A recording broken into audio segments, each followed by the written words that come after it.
Good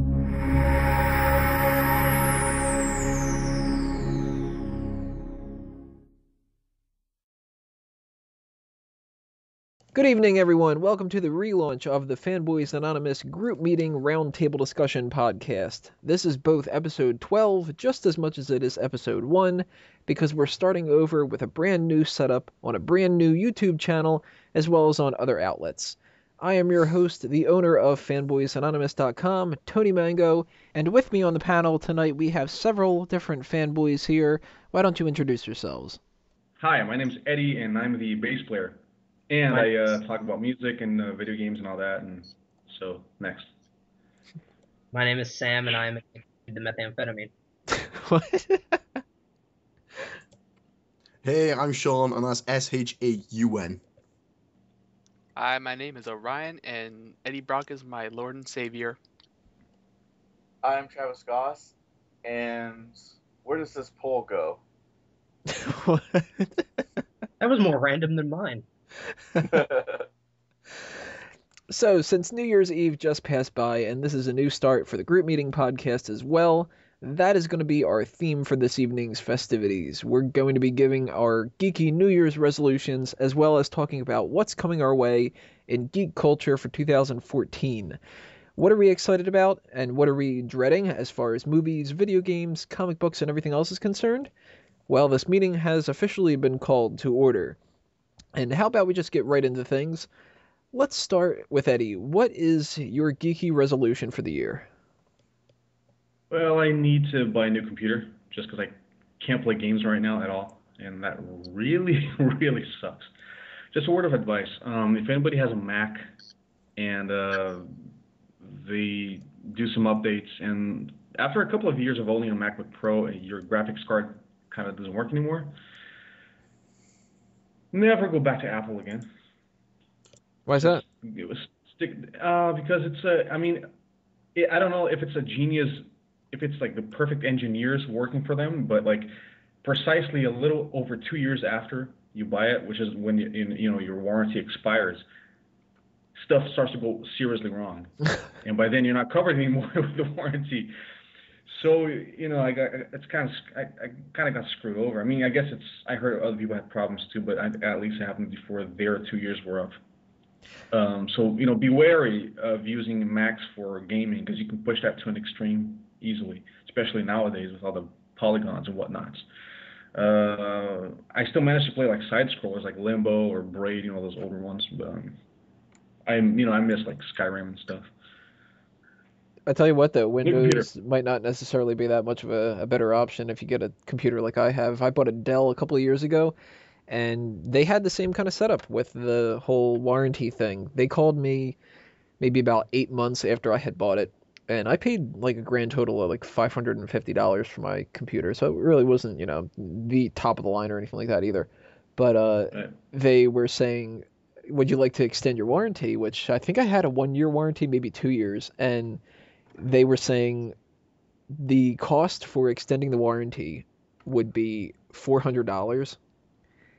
And when I asked them what it would cover, they were like, well, it doesn't cover this, and it doesn't cover that, and it doesn't cover that, or that, or that, or that. And I'm like, wait a minute, so you want me to spend or that? So basically, like, I could put a new computer by that point. If a rare breed of tortoise pees on your computer, then it's covered. Right. But only halfway. You got to pay deductible for it too. Yeah. And I'm on the phone with the person, and she's like, well, if you don't want to do that, then you can sign up for this other warranty program. It doesn't cover as much. I'm like, the problem isn't that it doesn't cover. Like, it's too much that it covers. It's your price. Like, what can you possibly offer me to do this? It's ridiculous. So never buy a Dell either again because they cheated me out of that thing too. That's the thing, man. Nowadays, honestly, if you're a gamer, you don't have to be a serious gamer, but if you want to play games, it's not a big deal. Just build your own computer. It's not rocket science. It just a little research. It's worth the bucks too. Like I know several people who build their own computers like 2-3 years ago, and they can still play like latest releases. Like for instance, like Dishonored and whatever else, like latest Call of Duty, and it runs like really smooth. You know what I mean? Without any other updates that they have to do. So it's really worth it. Just find the right components, put it all together, There are plenty of tutorials nowadays, anyways. So you can totally pull it off without having to depend on, like Dell, Toshiba, or Mac or Apple, whatever it is. Hmm. So that's something I should add to my new resolution too. I need a new computer as well. Sam, what's your New Year's resolution? Well, it's only January 10th, and I actually completed my New Year's resolution. So I might have to think up a new one. My New Year's resolution was actually my favorite Nintendo series is The Legend of Zelda. And shamefully, I've never actually finished one of the games. Like, I've played through them, I love them, but I've never actually beaten one. And just a few days ago, I actually beat A Link Between Worlds. So I actually completed my resolution. So I guess if I can come up with a new one for the podcast. You give it to be all of the other ones Yeah. by February 10th. I think it would have to be I'm finally going to get a tablet. I don't know which one yet. I know there's people who are like there's nothing better than an iPad. There's people who are like iPads are shit. So I have to figure out and sift through all the bias and actually pick one up. I don't think I'm ever going to get one. Really? I don't know. There's just something about it. It makes me think either somebody's phone is too big or somebody's laptop is missing a keyboard. Yeah, my big Maybe problem too is that old. yeah, I have an iPhone 5. So it's like, well, what does the iPad or this tablet do that my phone doesn't do already? But then I'm thinking eventually I can't carry my laptop everywhere around. So like I would want to just sit down, pull out a tablet and do something that like Microsoft Word is the biggest thing I can think of, that PowerPoint, Excel, that I know my phone doesn't do. So I'm thinking about getting something that can do that. Hmm. Anybody have any suggestions for tablets? Build your own computer. Build your own tablet. There you go. Get a notebook and just Like my ancestors did.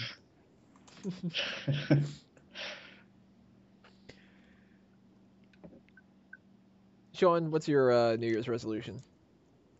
Oh God, to actually finish reading a book or to read a comic book, because I don't read. I should read, but I don't read. He can't read. I can read. It's just I choose not to read. Well, why should I watch? Why should I read my Hobbit book when the Hobbit is coming on the screen? You know. I mean, I I was read like- Jurassic Park over the summer, and I mean, I love the movie. The book's quite different. Were you imagining Jeff Goldblum the whole time? I mean, I imagine him without the That's one big pile of shit. You're imagining him in other books. You're reading like Pride and Prejudice. It's Goldblum. Tale of Two Cities. Goldblum. Harry Potter. Yeah, he's Harry Potter. Earth Girls Are Easy. Is that a great book also? Or I could just build my own book. Yes. Yes. You got to start somewhere. You know, that should be something that I would put down on a resolution thing because I don't read nearly as much as I should either. Unless you count, online articles or something like that. Because, if you count Cracked or like websites like that, then I read quite a bit. But, God, I can't even remember the last book that I read. I think it might have been The Misanthrope. But Anthony, you know what? The thing is, like a lot of times, people who write don't necessarily read that much. I mean, you do when you're growing up, you know what I mean? That's totally normal. You read like, a book a day or whatever it might be, sometimes one a week. It doesn't matter. People have their own pace. But after you reach a certain age, it's just you want to write more than you want to read. Yeah. No matter how many classics you left behind by accident, eventually you start catching up to them. But there are a lot of classics I haven't read, and I should. But I mean, that's just the way I see it. People who really, really write don't read that much. And people who say they're going to write, oh, I can't, I have this great idea for a book, whatever, they never actually write. They just read. And it's just something I've noticed throughout the years. I'm actually the opposite of that statement because I am a writer and I do read a lot, mostly comic books, of course, but I try to get the novel in every now and then, but those go a bit slower. And I'd love to read more novels, but it's just, the time issue. Also, it's the intimidation of a big block of text on a page. Right. I understand. It's just comic. I won't get into a philosophical debate, but comic versus book is not really the same thing. But I agree. I mean, there are exceptions, man. I mean, you say you read and write. That totally exists. But people who write, on a daily basis or every other day, whatever, don't read as much as they think they should. Right.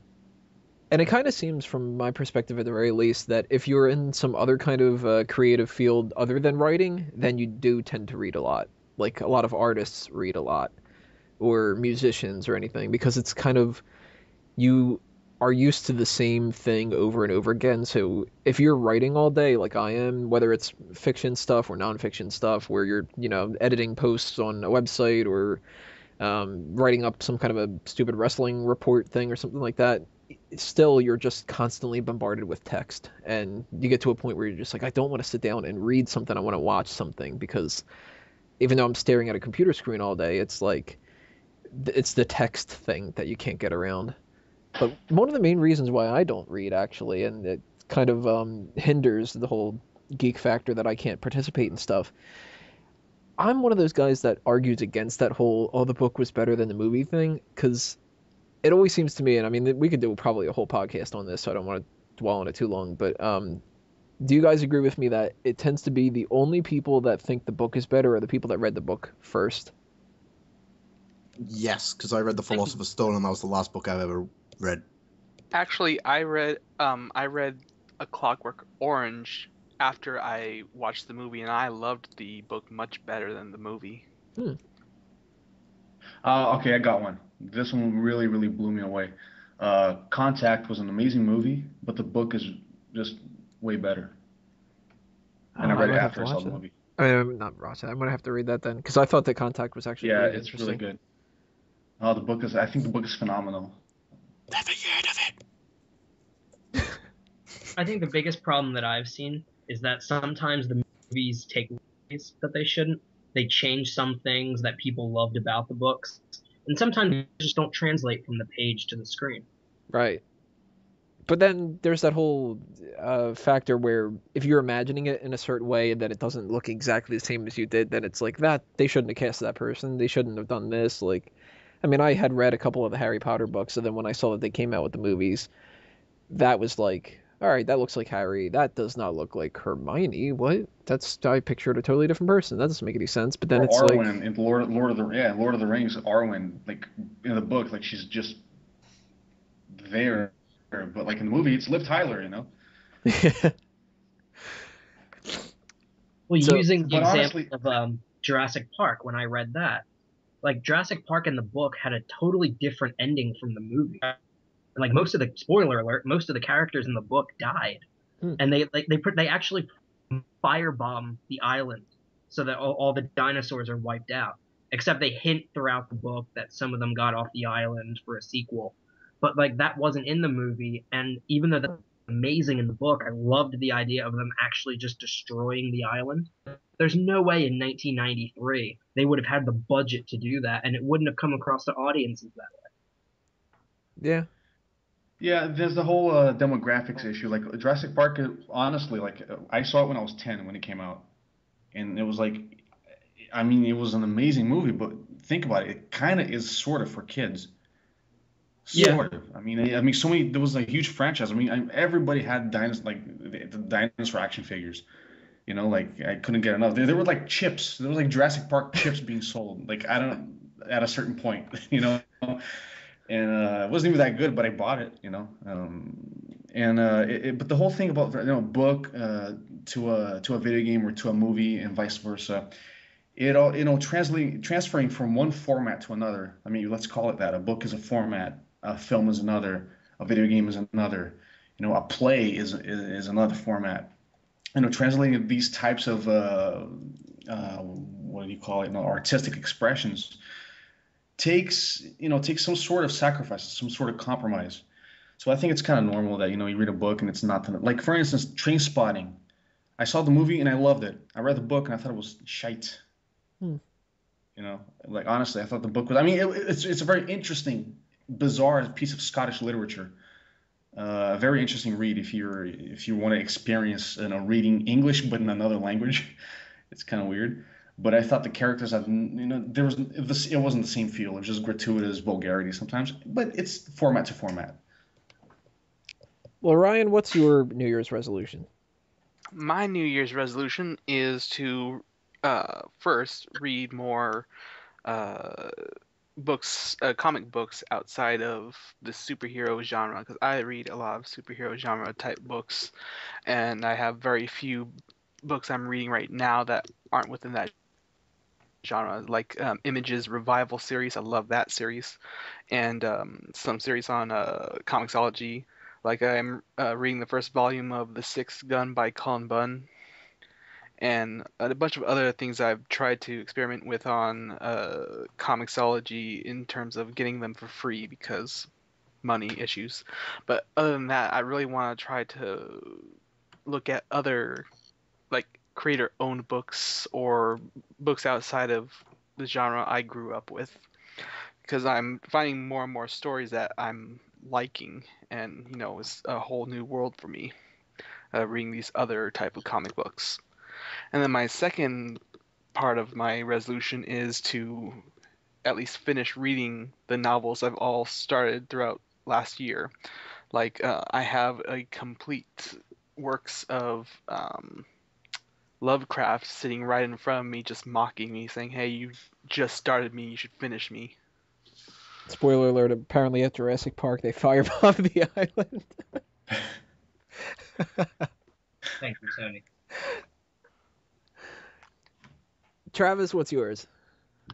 Sam, actually, you and I have something in common. That was my New Year's resolution, was to, after 17 of these games released, I have never beaten a Zelda game. And as of right now, I'm tackling a game I almost beat it years ago. I am going through Wind Waker HD. All you guys suck. Oh, Wind Waker. That game is so beautiful. I got that for my girlfriend for Christmas with the Wii U. It's such a beautiful game, and when I popped it in and I started playing it, and by the way, it was a Christmas present, and when I was playing that game, I was like, oh, it felt like it was 2002 all over again. It just brought back some really great memories and everything. It's such a gorgeous game.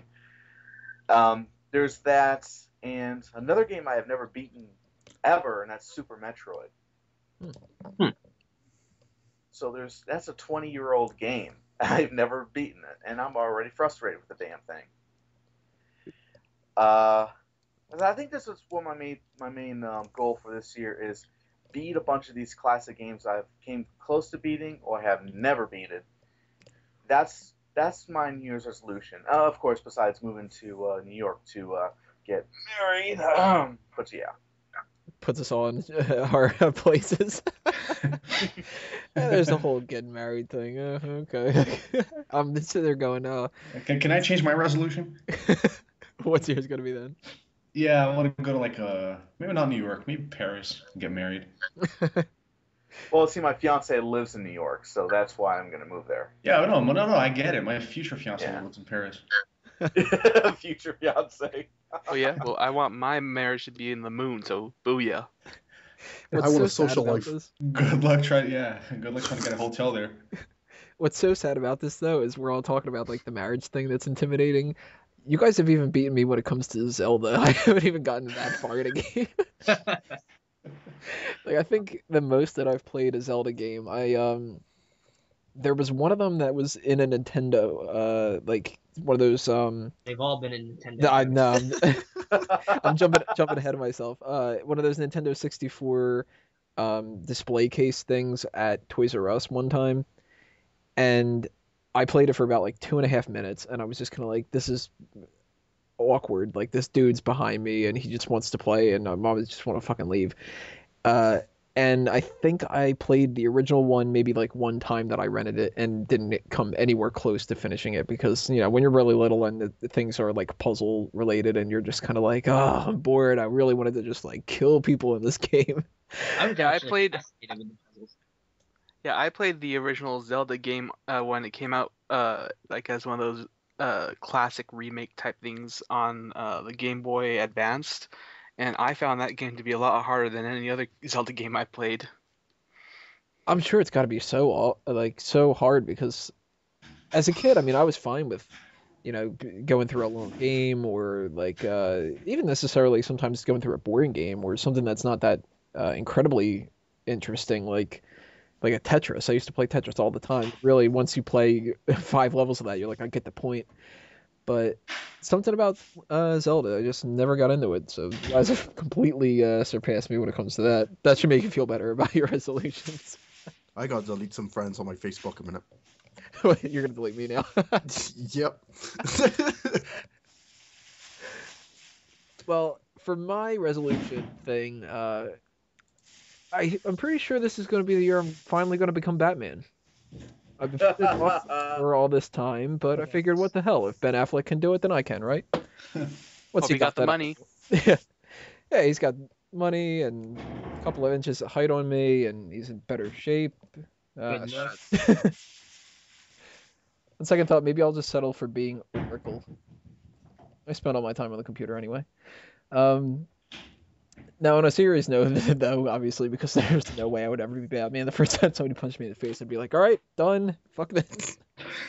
I never do any of like the actual New Year's resolutions outside of, this kind of podcast edit that way we're doing here. When people talk about they want to lose weight or they want to save money or whatever, I don't do any of that stuff because I always figure you got to start at another time. There's no actual, like, the calendar begins January 1st and now it'll work. I don't think any of that. But for ways to improve my geek status, I kind of have to reflect what you guys were saying. It's to read a little bit more, specifically comics itself. For all the superhero stuff that I'm super into, and I can, repeat lots of different stuff from lots of different comics, and really, I have lists of things for a blueprint thing of comic book history that I've even been working on. I still, for some reason, just never get the time to read any actual comics. And I'm sure that I'm missing out on some amazing things that people aren't even telling me about. Every once in a while, I make it a point to download something that people have talked about a whole lot. Like, obviously, I've read The Killing Joke. Obviously, I've read, I checked out Dark Knight Returns, different stuff like that. But I've heard so many good things about stuff like Court of Owls and even some really good things about the New 52 Superman. I've heard Venom. Yeah, I've heard some positives and some negatives about the Superior Spider-Man, so I really don't know too much about that enough to be talking too much about that.